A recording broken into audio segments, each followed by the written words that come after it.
Bonsoir à tous. En prévision de notre colloque sur le commerce et le transport des minéraux et des hydrocarbures en Afrique, prévu en fin mai 2026 à Montréal au Canada, nous avons cru devoir organiser une série de séminaires, une série d'animations sur des thèmes spécifiques en rapport avec ce colloque.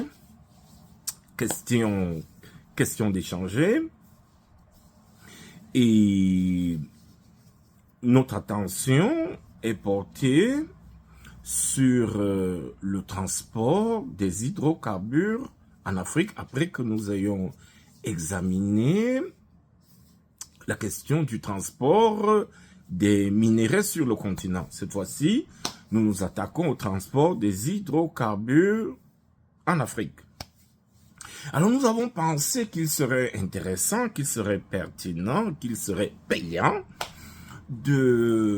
d'examiner cette question, de l'analyser, d'orienter les discussions à partir des exemples précis qu'on peut retrouver sur le continent. Peut-être que des exemples, des cas n'abondent pas, mais néanmoins, on peut retrouver ci et là certaines situations qui seraient propices à alimenter nos conversations, nos discussions. Alors en cela, nous avons cru devoir retenir le pipeline Tchad-Cameroun, qui nous paraît être un cas de référence, un cas d'école, une parfaite illustration même du transport des hydrocarbures sur le continent africain. Ce cas est intéressant, d'autant plus que il va permettre d'intégrer deux économies, l'économie tchadienne à l'économie camerounaise, mais ce cas est d'autant plus intéressant parce que ce sera l'une des premières expériences à travers laquelle la Banque mondiale qui finance les projets pétroliers et miniers en Afrique va faire le pari de financer un projet pétrolier qui devrait avoir une incidence significative, qui devrait contribuer au développement du pays pétrolier africain, mais aussi à la réduction de la pauvreté sur le continent africain. Un enjeu qui est crucial pour l'ensemble des pays africains. Alors donc, c'est un cas qui mériterait, de notre point de vue, d'être analysé, de faire l'objet d'un séminaire, d'une animation scientifique dans le cadre de notre formation en droit minier des hydrocarbures en Afrique. Alors, le séminaire va s'articuler autour de 4 principes articulations, on pourrait dire 4 principaux chapitres, 4 principales thématiques si vous voulez. Le chapitre 1 ou la première articulation ou la première grande thématique sera relative à l'enjeu du développement. Et à ce sujet, il faudrait souligner que le développement est la raison d'être même du pipeline Tchad-Cameroun. Alors, si la Banque mondiale accepte de financer ce projet, la construction de ce pipeline, c'est pour que l'exploitation pétrolière du Tchad puisse permettre le développement de ce pays. Donc, voilà le pari. Voilà l'enjeu au cœur même de ce projet.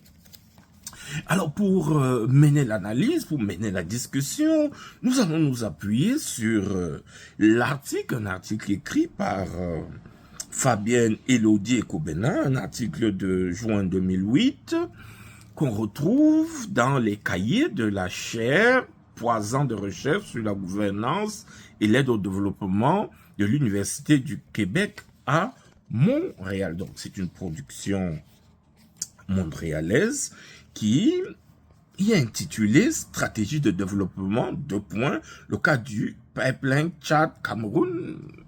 Elle formule elle formule son titre en termes d'interrogation. Donc, elle va s'interroger si, au fond, le pipeline Tchad-Cameroun est porteur de développement. Donc, on va s'appuyer sur les travaux de cette chercheuse pour nourrir l'enjeu relatif au développement qui, rappelons-le, est au cœur de la construction du pipeline Tchad-Cameroun.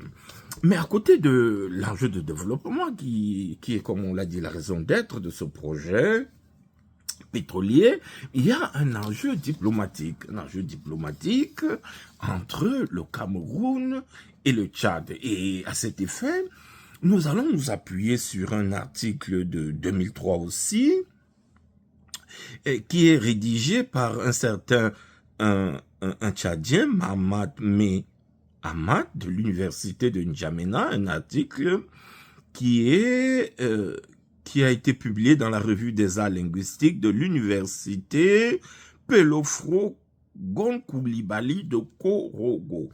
Alors, donc, cet article intitulé « La diplomatie au service du développement économique à l'ère pétrolière ». Donc, l'enjeu diplomatique, naturellement, va meubler nos discussions.